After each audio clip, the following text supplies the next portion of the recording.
온갖 기름진 간식을 꼭 먹어야 하는 날이 있다면 믿으시겠습니까? 구독과 좋아요도 잊지 말고 꼭 눌러주세요.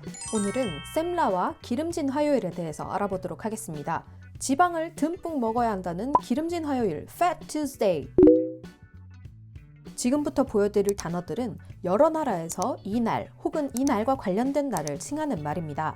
Fat Tuesday, Mardi Gras, Tuesday Chvarte, Carnevale 다 처음 들어보신다고요? 혹시 그럼 사육제, 카니발이라는 단어는 들어보셨나요? 카니발? 삼바 축제? 그거랑 무슨 관계가 있지? 싶으실 텐데요. 이 카니발이라는 단어 자체가 라틴어 까르네레발의 고기를 없애다, 금하다 라는 뜻에서 비롯되었다고 합니다. 우리나라 말로 알려져 있는 사육제 역시 사양할 사자에 고기 육자를 쓴 고기를 먹지 않는 기간, 또 고기를 먹지 않는 날을 뜻한다고 하는데요.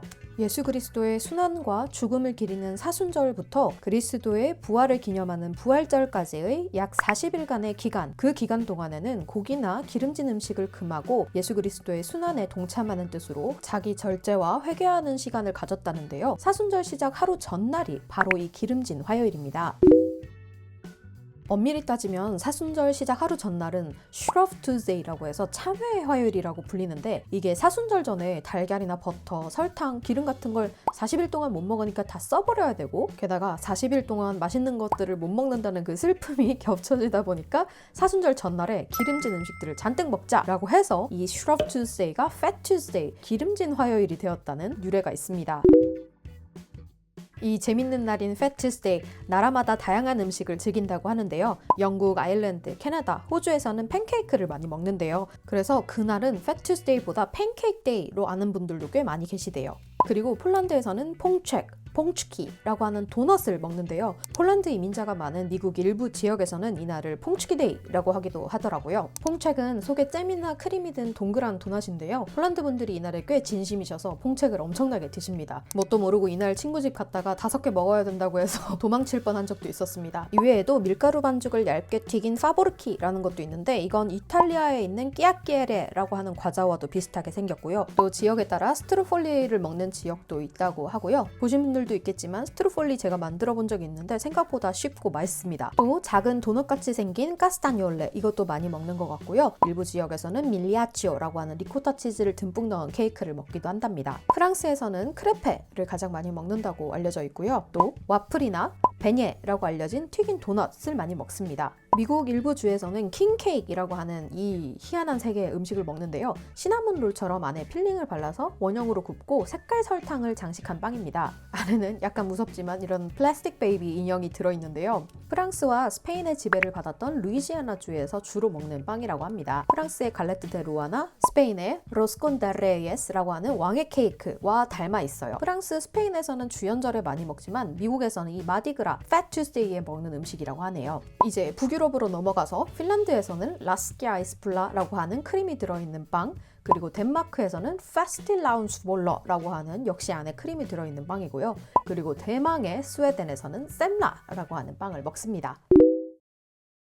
셈라, 복수로는 셈롤 라고 하는 이 빵에 대해서 알아보자면, 일단 카다멈을 넣은 부드러운 빵을 먼저 만듭니다. 그 위에 아몬드 페이스트를 넣고요. 신선한 휘핑크림을 듬뿍 얹고 슈가 파우더를 아끼지 않고 듬뿍 뿌려서 먹는 이 Fat Tuesday의 빵인데요. 전통적인 셈라는 지금의 모습과는 사뭇 다른데요. 우유와 설탕, 버터 등에 푹 끓여서 부드럽게 먹는 디저트였다고 해요. 요즘도 이렇게 따뜻한 우유에 셈라를 담가 먹기도 하는데, 이런 방법은 히에트팩이라고 불린대요. 셈라 하면 빠지지 않는 이야기 중에 하나가 있는데, 바로 1771년 스웨덴 국왕이었던 아돌프 프레데릭이 이 기름진 화요일에 14개의 셈라를 먹고 과식, 급체로 사망했다는 이야기가 바로 그것입니다. 그렇게 맛있어서 그런지 이 스웨덴에서는 기름진 화요일 시즌이 다가오면 베이커리마다 굉장히 다양하고 색다른 셈라를 선보이고 있습니다. 어딜 가나 셈라를 만날 수 있는 기간이라고 하는데요. 시나몬 롤이나 페스트리로 만든 셈라도 있고요. 또 안에 다양한 필링이 들어간 버전의 셈라, 또 초콜릿 맛이라든지 다양한 맛의 셈라를 만들기도 한대요. 뿐만 아니라 매년 도시별로 최고의 셈라는 어디인지 선정하기도 하고요. 마트에서도 다양한 셈라를 우리 돈 4,000원 정도면 충분히 살 수 있다고 해요. 또 빵 구울 시간이 없는 사람들을 위해서 사서 크림만 짜면 되는 셈라용 빵도 따로 판다고 하니 이 정도면 셈라의 인기 체감이 되시죠? 저 혼자서 이 semla 만들어서 기념한 지 좀 됐는데요. 이제는 여러분 내년부터 같이 만들어서 한번 즐겨보도록 합시다. 그래서 오늘 준비한 semla 만들기 레시피입니다. 레시피는 스웨덴 분들 레시피를 여러 가지 찾아보면서 맞게 조정을 했고요. 반죽과 필링 이렇게 두 가지가 필요하니까 잘 챙겨주세요. semla에는 카다멈이 꼭 들어가는 편이니까 낯설더라도 한번 써보시기를 추천드립니다. 저는 일본에서 사온 카다멈 파우더를 사용했는데요. 판쿠에서도 카다멈 파우더를 직구로 사실 수 있고 또 이렇게 홀로 판매합니다. 이거를 갈거나 빻아서 사용하셔도 돼요. 껍질 벗겨서 안에 있는 씨앗만 갈아서 쓰셔도 되고 껍질째 곱게 갈아서 쓰셔도 좋습니다. 저는 가끔 안 쓰는 커피 그라인더 같은 걸로 갈아서 써요. 만약에 구하기가 어렵다 그러시면 빼고 만드셔도 괜찮습니다. 자, 그럼 한번 만들어 봅시다. 볼에다가 일단 반죽 재료를 모두 담아줍니다. 조심하실 건 버터는 차갑지 않게 부드러운 상태로 이렇게 눌렀을 때 꾹꾹 들어가는 정도로 부드러울 때 사용하시고요. 저는 반죽기를 사용해서 만들었는데 반죽기 용량보다 반죽량이 많이 적으면 처음에는 비터, 패들로 이렇게 섞고 어느 정도 섞이고 뭉치기 시작하면 훅으로 바꿔서 반죽해 주셔도 좋아요. 반죽기나 손으로 반죽해서 이 정도 매끈해질 정도면 됩니다. 매끈해진 반죽은 둥글려서 볼에 담아서 휴지를 식혀줄 건데요. 레시피를 찾아보다 보니까 스웨덴 분들의 레시피는 1차 발효가 굉장히 짧고 2차 발효를 길게 가져가는 경우가 많더라고요. 그래서 따라해보겠습니다. 따뜻한 곳에서 30분간 1차 발효하겠습니다. 30분 동안 반죽은 거의 부풀지 않아요. 30분 뒤에 반죽을 60g씩 분할해주면 됩니다. 더 크게 분할하시면 5개 정도 나올 겁니다. 근데 한 번만에 60g 맞춰서 엄청 기분이 좋았습니다. 아무튼 대부분 60-70g 정도로 만드시는 것 같았고요. 분할이 끝나면 조각들을 안으로 넣어서 둥글려주면 됩니다. 오늘의 성형은 둥글리기가 전부여서 황남빵에 비해서 좀 손이 심심하긴 한데요. 이렇게 동글동글 매끈하게 둥글려주면 완성입니다. 나머지 반죽도 둥글려주고요. 오븐팬에 팬닝할 때는 부푸는 걸 감안해서 간격을 두고 팬닝해주세요. 이건 꼭 안 하셔도 돼요. 그냥 크림 쌓으면 계속 높아지는 것 때문에 살짝 납작하게 눌러서 높이를 맞춰준 겁니다. 이제 따뜻한 곳에서 마르지 않게 덮어서 90분에서 120분 정도 발효를 하는데요. 작업 환경에 따라서 필요한 시간은 다를 수 있습니다. 2배로 부풀 때까지만 발효해주시면 됩니다. 저는 2배 부푸는데 90분 정도 걸렸고요. 이렇게 뿡실뿡실해집니다. 이제 달걀물을 얇고 고르게 펴발라주는데요. 달걀 대신 우유를 발라주셔도 괜찮고요. 엄청 부드러운 상태니까 조심하세요.